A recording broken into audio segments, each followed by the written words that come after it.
Hello, folks. This is Mark Smith with Family Tree Brand Life Coaches. And Renda and I have returned from our first anniversary cruise that we took out of Charleston. Just a few little bit of news and then we'll get down to business. I'm going to be speaking on the topic of 9 characteristics of borderline personality disorder. We'll get to that in just a moment.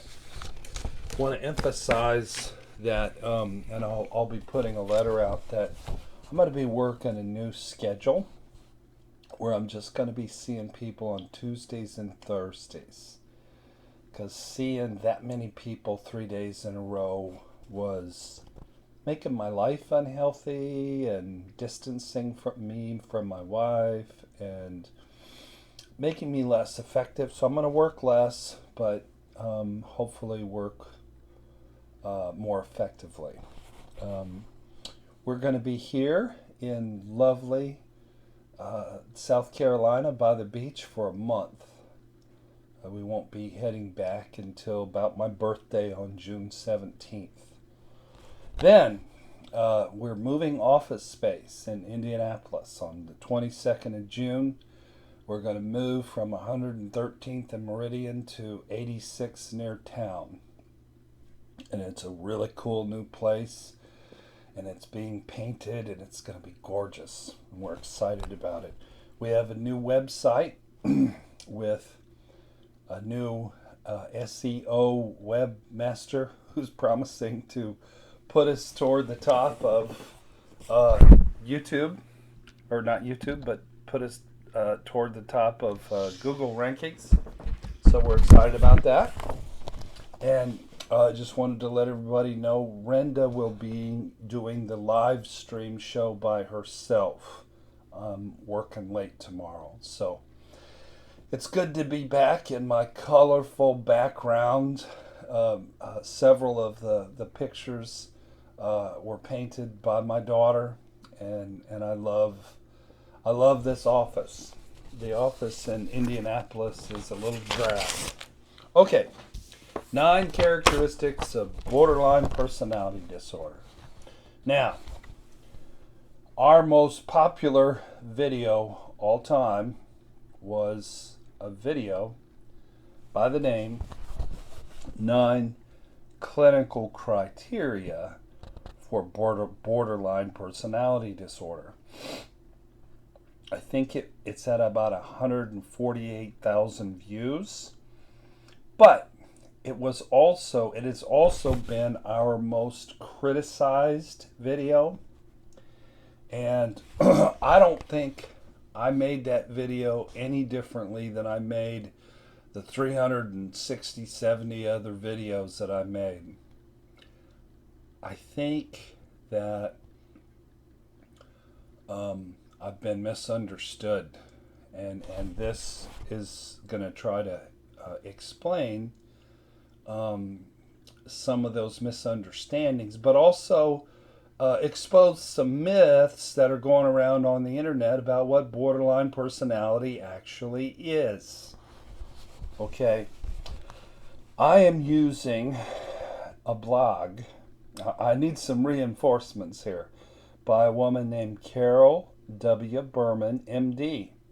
She is an assistant clinical professor of psychiatry at New York University Medical Center, and she is the author of Personality Disorders: A Practical Guide.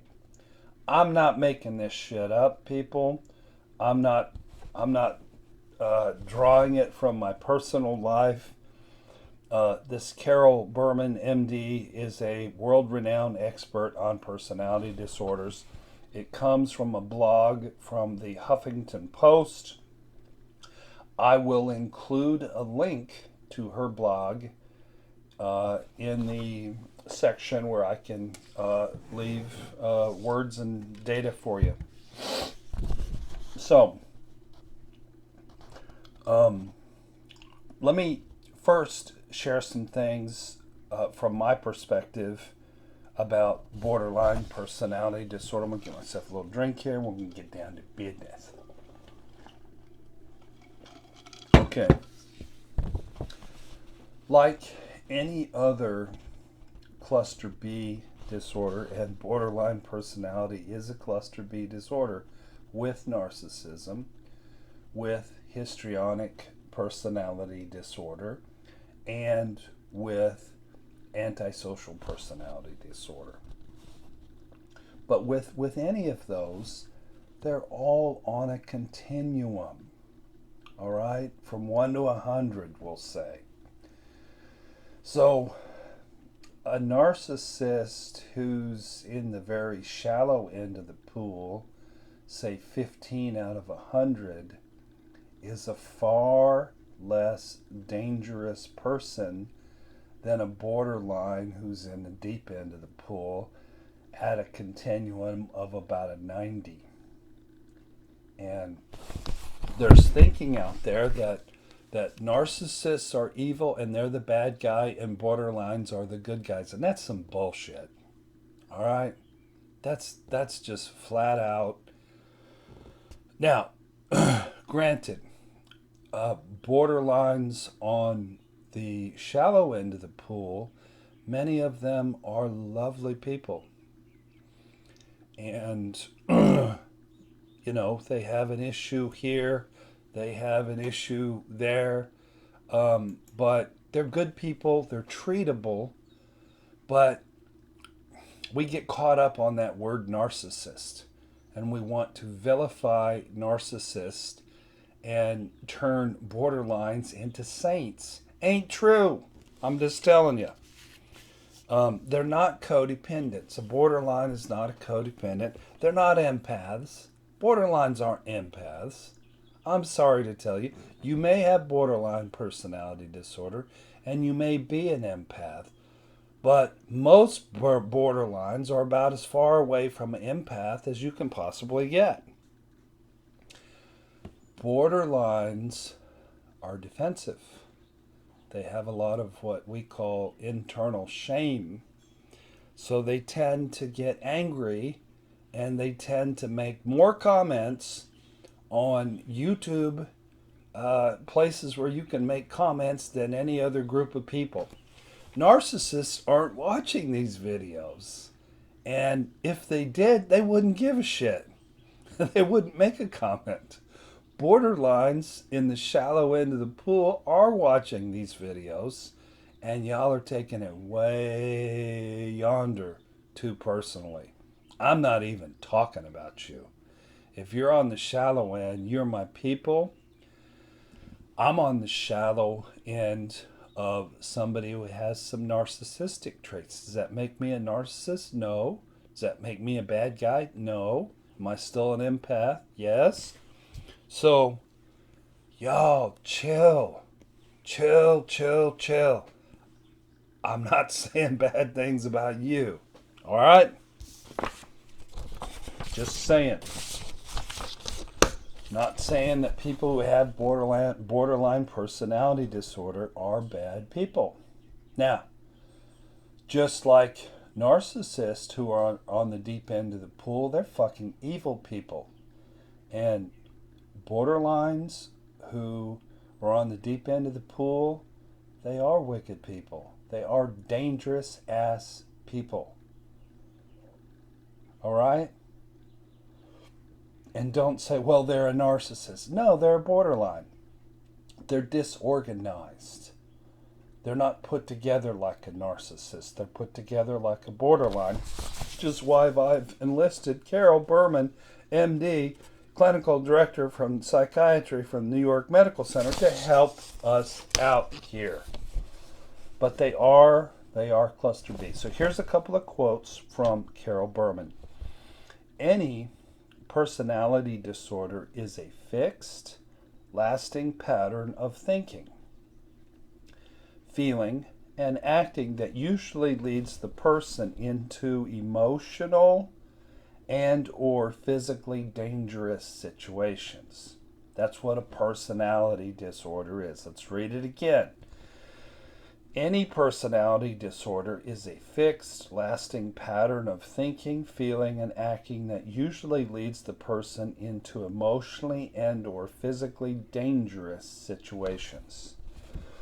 Excuse me. Another quote from Dr. Berman. People with borderline personality disorder have incredible challenges when dealing with others and with dealing with themselves because they have inflexible negative behavior patterns, an unstable self-image, uncontrollable emotions, and impulsivity. Their condition is due to a combination of genes, a childhood environment of abuse, turbulence, and/or neglect, and correspondingly some erratic biochemistry. Okay, these 9 characteristics of borderline personality disorder, they come from Carol W. Berman, MD, Assistant Clinical Director, Professor of Psychiatry at the New York Medical Center, and author of Personality Disorders: A Practical Guide. They're not necessarily coming from Mark Smith, all right? So don't send me a bunch of nasty comments saying that I'm anti-borderline. I'm full borderline, all right? Number 1, you are idealized sometimes as the greatest person alive while with a borderline, while at other times you are seen as the worst person alive. People with borderline personality disorder often have skewed views of certain people, whether they are acquaintances or people that are part of their everyday lives. So somebody who has borderline personality disorder, they sometimes sort of love bomb you. And they make you feel so wonderful. But then they take the knife out and they can emasculate you. They can shred you. They can devalue you until you question your own selfhood. And they seem to pick certain people for whatever reason, and they're just catty, and they have a dislike and a competition. And if a borderline at work doesn't like you, you're fucked, because you have an enemy who will stab you in the back. I don't mean a shallow end of the pool borderline. I mean a deep end of the pool borderline. If they dislike you, they're going to bring you harm. So beware. Number 2, this person's sense of self is distorted. The person doesn't truly understand who he or she really is. So he or she tries on different behaviors. It is not uncommon for them to be distant, and then sometimes they're authoritative, and sometimes they're friendly, and sometimes they're hostile with the same person on the very same day. They just don't know who they are. One of my definitions of a person who lacks a sense of self is they're usually in the wrong place with the wrong people at the wrong time for the wrong reasons, because they're not centered enough to know who they are, to know where they should be. They take polls a lot. Do you think I should do this? Do you think I should do that? Because they ain't got no compass. They're chameleons. Number 3, the person with borderline personality disorder frantically tries to avoid what he or she might consider to be abandonment. The person may overreact in a very needy way when their support system is removed, even temporarily, such as when a close friend goes on vacation. Please don't take offense. Please don't make nasty comments. But the movie What About Bob? Bill Murray, Richard Dreyfuss, was made about a patient with borderline personality disorder. Richard Dreyfuss, the psychiatrist who wrote the book about baby steps, went on vacation, and Bill Murray, when he tracked him down, went on vacation with him because he was needy. Now, I have a book called Managing Abandonment Issues Through Recovery. You can Google that, and you can find it on our new website. You can find it on our old website. You can find it on Kindle. But let me tell you what, if you're in a relationship with somebody with borderline personality disorder, and the night can go to shit like this because you looked at the tea pouring teenager for half a second too long, or any kind of, you're looking at your phone too much, you weren't where you were supposed to, any kind of situation, and it can be male, it can be female, where they're over perceiving you distancing, and then they get reactive. So that's what my book is about. It studies 20 couples, and it gives examples of crazy little shit that happens when somebody has an abandonment issue.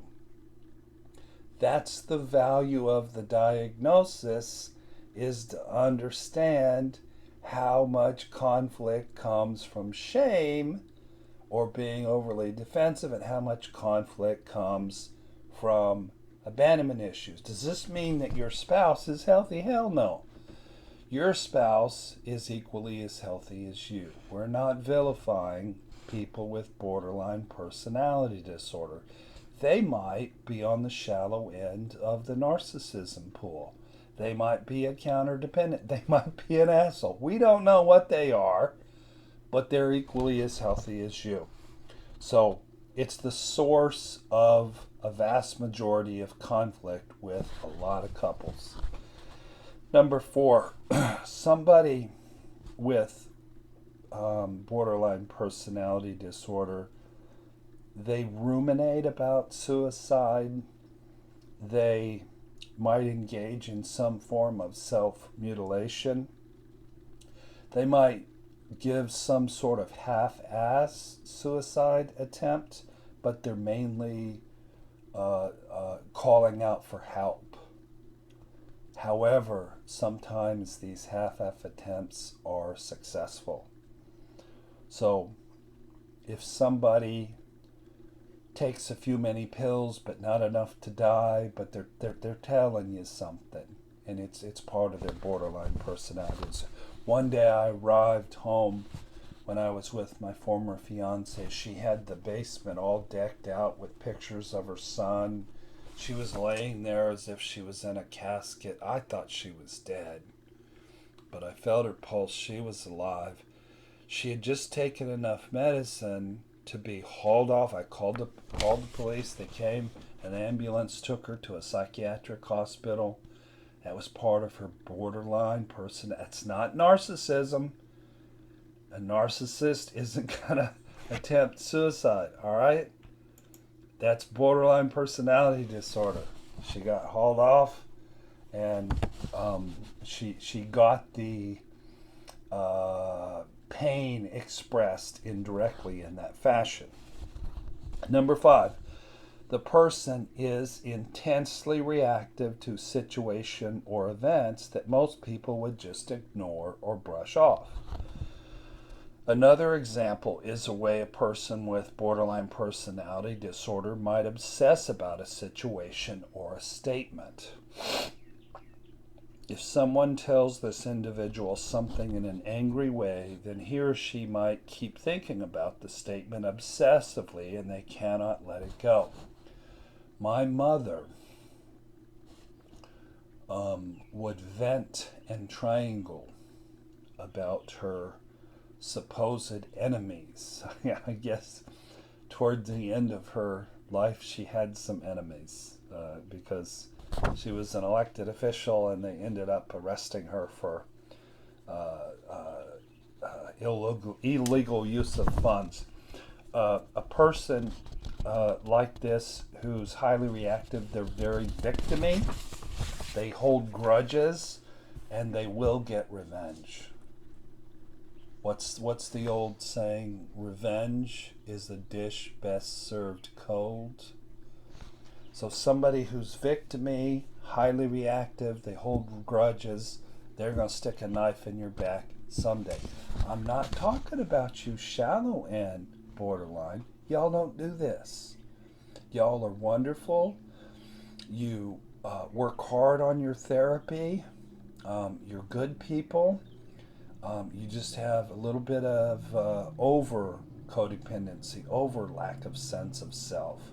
And that's really what recovery is about. This next one.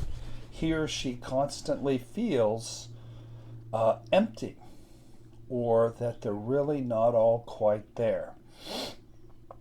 She mentioned a patient, Dr. Berman, and said these feelings of emptiness many times are she often felt that she really wasn't in this world.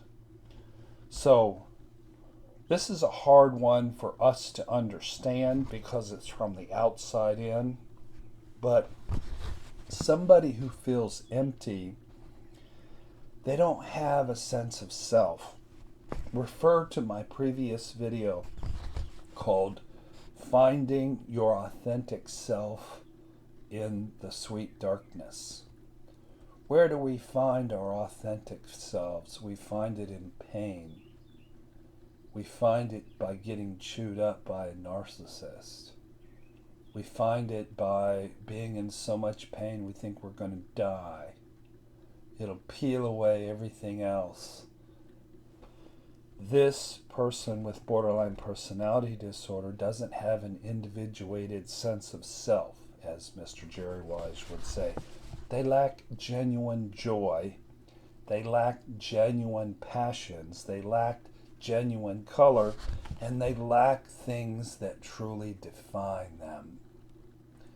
In my life, I'm defined by the game of basketball. Not good at it anymore, but it's defined me my whole life. I'm defined by riding a Harley. I'm defined by tattoos.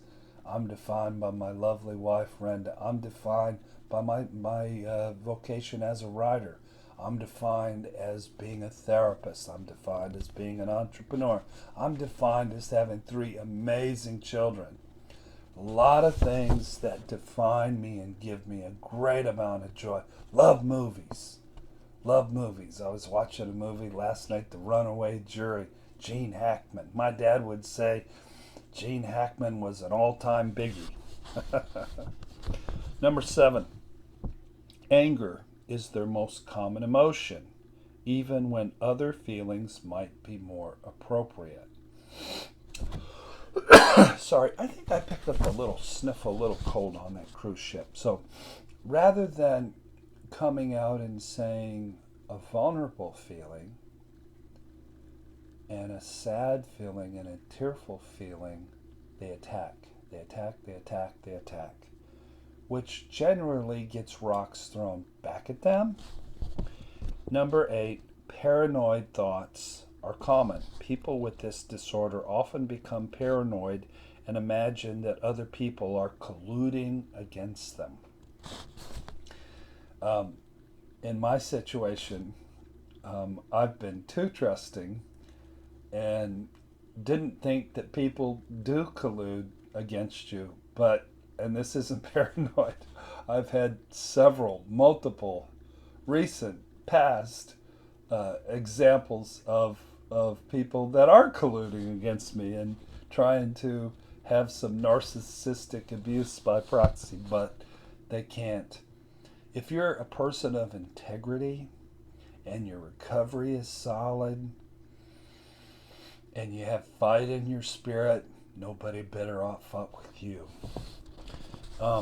So it's difficult with this paranoia thing to develop a strong therapeutic alliance as a therapist with somebody with extreme borderline personality disorder because they can't trust. So sometimes somebody will contact me, they want to work with me, but they seem really untrusting. They'll meet with me once or twice and then they fire me.